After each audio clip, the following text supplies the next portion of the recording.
Hoje eu quero com você refletir sobre as subdivisões do Antigo Testamento. Nos acompanhe neste mergulhar na Palavra de Deus.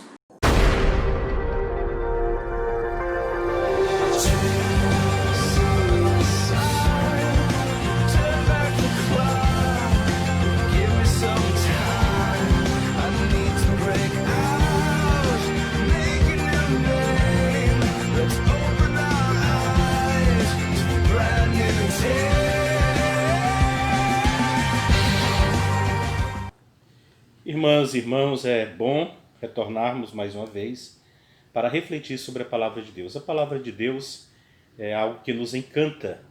Quanto mais nós falamos da Palavra, mais nós queremos nos aprofundar na Palavra de Deus.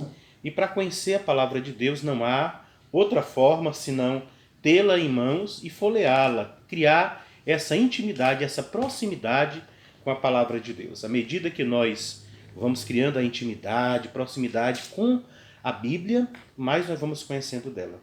E a Bíblia, como todas as outras coisas, embora seja mesmo a sua, é a que você vai ter a intimidade de folhear, de saber onde é que está, de, às vezes, identificar algum texto que você achou mais interessante, que você sublinhar alguma coisa, e você vai criando essa proximidade com a Bíblia, com a sua Bíblia, que quando você abrir, você já vai abrir no lugar que você quer, que você está procurando, porque você vai criar essa familiaridade maior com a Bíblia. Então, as outras oportunidades, nós falamos algumas coisas, o conceito, a divisão, as duas grandes divisões, e hoje nós vamos continuar tratando dessas divisões para que nós compreendamos mais.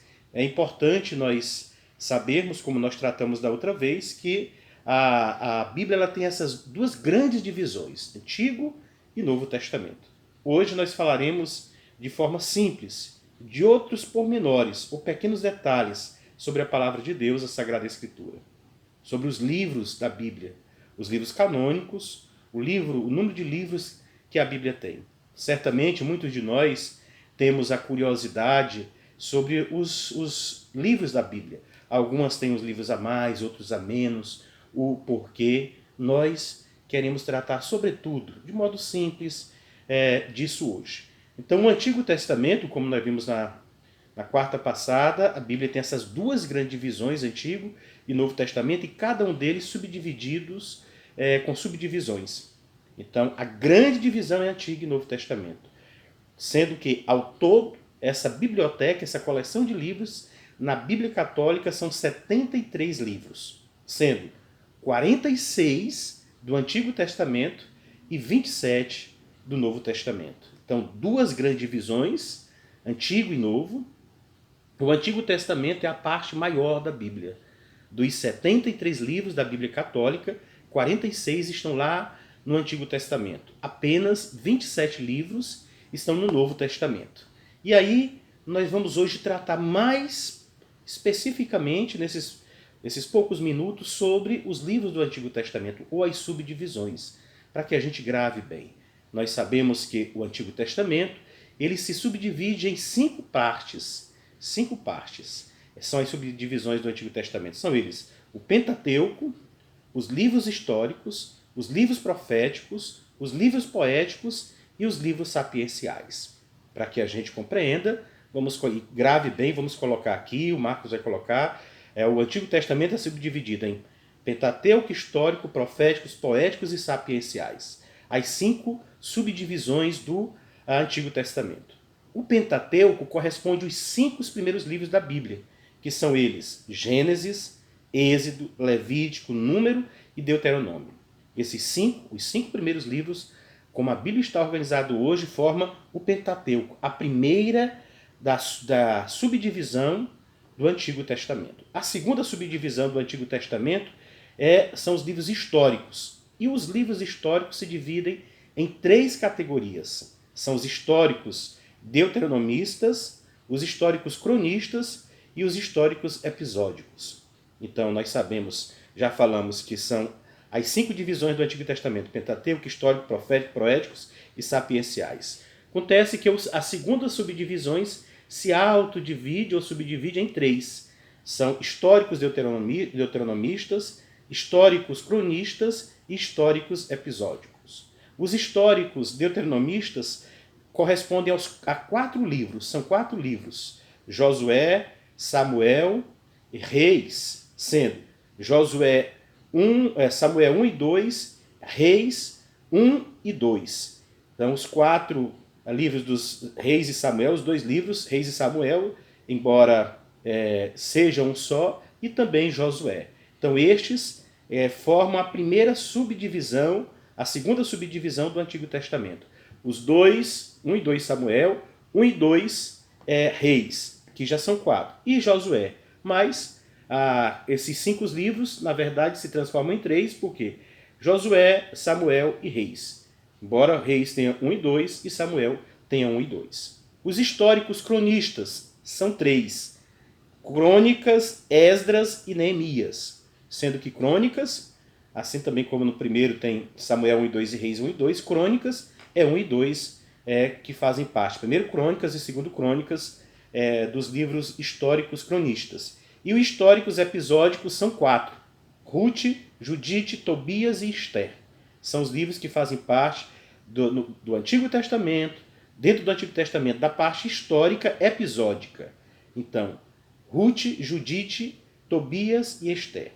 Então, nós já vimos os Pentateuco, os 5 primeiros livros, já vimos os históricos, a segunda subdivisão do Antigo Testamento, sendo que os históricos têm o deuteronomista, cronistas e episódicas. Agora vamos para a terceira subdivisão do Antigo Testamento.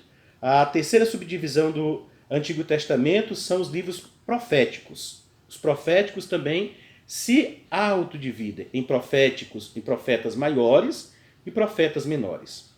São chamados de profetas maiores porque os livros são maiores, têm mais capítulos, eles escreveram mais. Podemos dizer que trabalharam mais. Os profetas maiores são 6. Isaías, Jeremias, Baruque, Carta de Jeremias, Ezequiel e Daniel. Estes formam os livros profetas maiores. Os profetas menores são 12.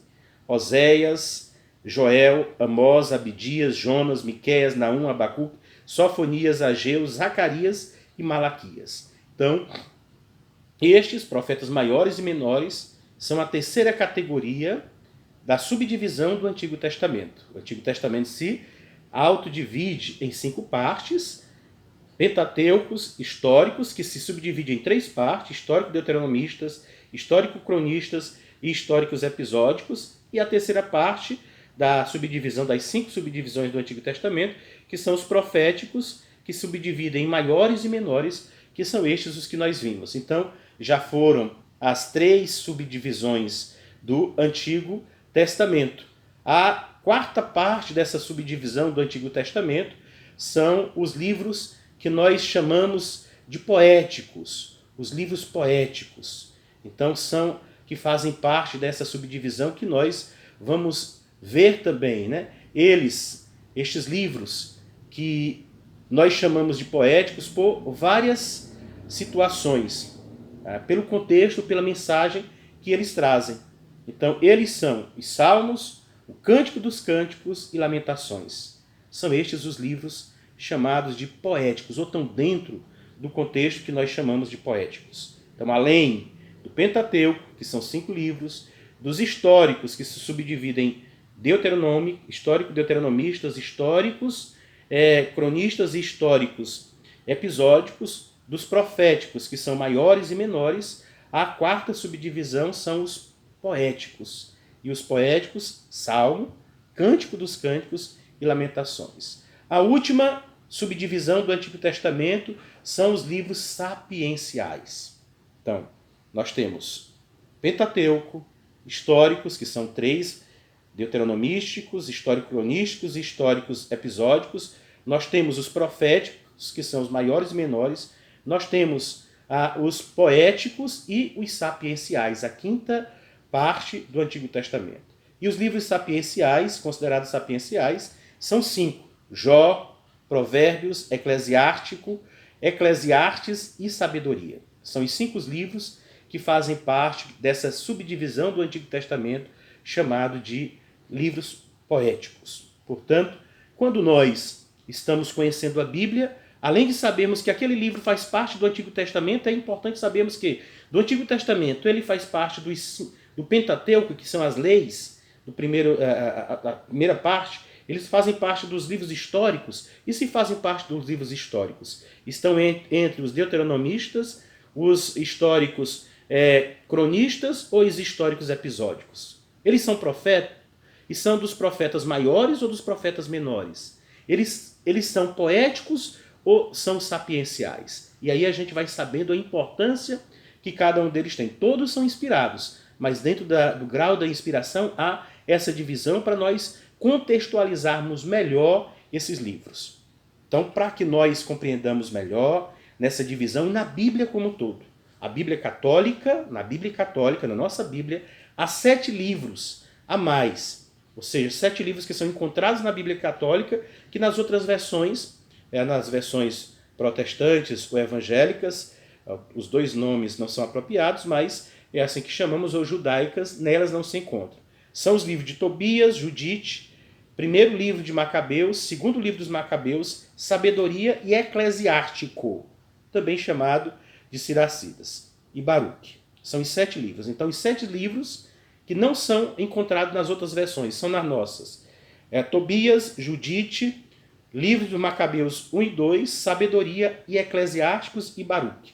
Então, são os livros que estão na nossa versão e não nas outras versões. Então, estes livros só encontramos na versão católica. Há também, além desses livros, alguns outros capítulos de outros livros que também só se encontram na nossa versão. Por exemplo, Daniel, lá no livro de Daniel, que vamos encontrar o livro de Daniel na versão católica, também na protestante judaica, mas o capítulo 3º de Daniel, os versículos do 24 ao 90, não foi incluído na versão evangélica ou judaica. O capítulo 13 e 14 também de Daniel não encontramos nas outras versões, senão na católica.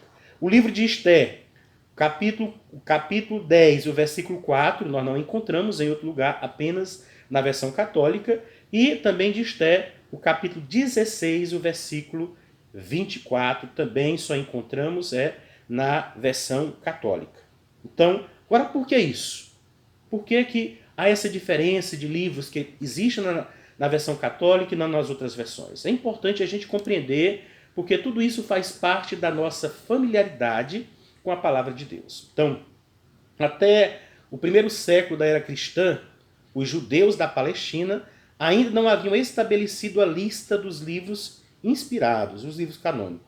Enquanto isso, em Alexandrina, no Egito, há uma próspera colônia judaica, ali estabelecida desde o século IV a.C., falava-se a língua grega. Por isso, sentiu a necessidade de traduzir os livros sagrados do hebraico, língua falada na Palestina, para o grego. Língua ainda que era falada no Egito, mas não era falado na Palestina. E por isso há alguns livros que foram encontrados nesses lugares na hora da tradução e não em outros que não são aceitos. Então essa tradução, feita entre os anos 300 a 150 a.C., passou a ser conhecida com o nome da versão dos 70, porque atribuía a 70 tradutores a tradução desses livros. Quando, entre os anos 80 e 100 da era cristã, os judeus da Palestina, reunidos em Jamnia, uma comunidade, uma cidade deste país, decidiram definir o catálogo sagrado, naturalmente do Antigo Testamento, o Novo Testamento ainda estava em elaboração, adotar alguns critérios para considerar os livros sagrados. Deveriam cumprir esses critérios, a saber, são 4. Primeiro, os livros tinham que ser antigos, quer dizer, não posteriores a Esdra, que é do século V a.C. Depois, o segundo critério, ter sido redigido em hebraico, não em aramaico ou grego. Terceiro critério, ter sua origem na Palestina, não em outras terras estrangeiras. E o quarto critério, estar em conformidade com a lei de Moisés. Então, assim deixaram de ser reconhecidos por aqueles judeus 7 livros que pertenciam à versão dos 70 e que são os acima chamados, os que foram elencados lá acima, como nós falamos. Os critérios estabelecidos por eles para oficializar o catálogo sagrado tiveram como base uma mentalidade nacionalista, pois predominava naquele grupo uma aversão aos estrangeiros em geral. Então, tudo aquilo que era estrangeiro era considerado como não bom, não positivo, como ainda hoje há entre nós alguns barrismos. Assim, por causa disso, não por questões religiosas, mas mais por questões nacionalistas, foram excluídos os livros que nós falamos. O Eclesiásticos, o 1 e 2 Macabeu, o livro de Esté, da sabedoria, né? E depois a Tobias e Judite, por terem sido redigidos em aramaico, provavelmente depois de Esdra, também não foi aceito. Baruque e fragmentos de Daniel, por serem encontrados apenas em versões hebraicas, não em grego, né? E aí foi excluído. E esses pormenores que foram elencados fizeram com que ficasse de fora esses livros que você pode conferir, são profundos, de uma riqueza espiritual, cultural e histórica para todos nós, porque nos faz conhecer coisas interessantes, como na história de Esté, própria essa guerreira, coisas extraordinárias que trazem o livro da sabedoria e Eclesiástico, né, conselhos, ditados que são inspiradores. Então é importante nós sabermos esses pormenores, embora sejam pormenores, mas que nos ajudam no conhecimento maior da palavra de Deus. Sim, nós podemos ver que das 350, interessante também isso, o Novo Testamento, ele cita o Antigo Testamento 350 vezes. Se nós formos buscar no Novo Testamento as referências que fazem o Antigo Testamento, são 350 vezes. Destas 350 vezes, 300 vezes são tiradas as citações que os apóstolos fazem, são tiradas dos livros que não foram incluídos, desses 7 livros. Então nós, a versão católica ou a inspiração católica, além de reconhecer esses outros, tem o seguinte argumento: se não fossem inspirados e importantes, aqueles livros que são inspirados do Novo Testamento e, portanto, aceitos por todas as versões, não teriam tantas citações. De 350, 300 são exatamente citações desses livros que não contêm, ou que não foram aceitos por questões não religiosas na versão protestante, evangélica e judaica. Então, para nós vermos a disparidade. Por causa do tempo, vamos encerrar por aqui. Espero que esses pormenores, sobretudo na questão das citações, você grave bem, das divisões, você grave bem e compreenda, gravando bem, tenha uma intimidade maior com a sua palavra, com a Bíblia. Né? Saiba, ao abrir, esse livro está na parte histórica, está na parte profética, na parte sapiencial, faz parte do Pentateucos, e assim a Bíblia fazer parte da sua vida. Que a Bíblia faça parte da sua vida, que você ame escutar a Deus, saber da história do povo de Deus, olhando para a Bíblia, se mergulhando na palavra de Deus. Esta intimidade fará de você uma pessoa que se tornará a palavra viva do Deus vivo. Se alimente de Cristo Eucarístico, se alimente também de Cristo na palavra. Fique com Deus.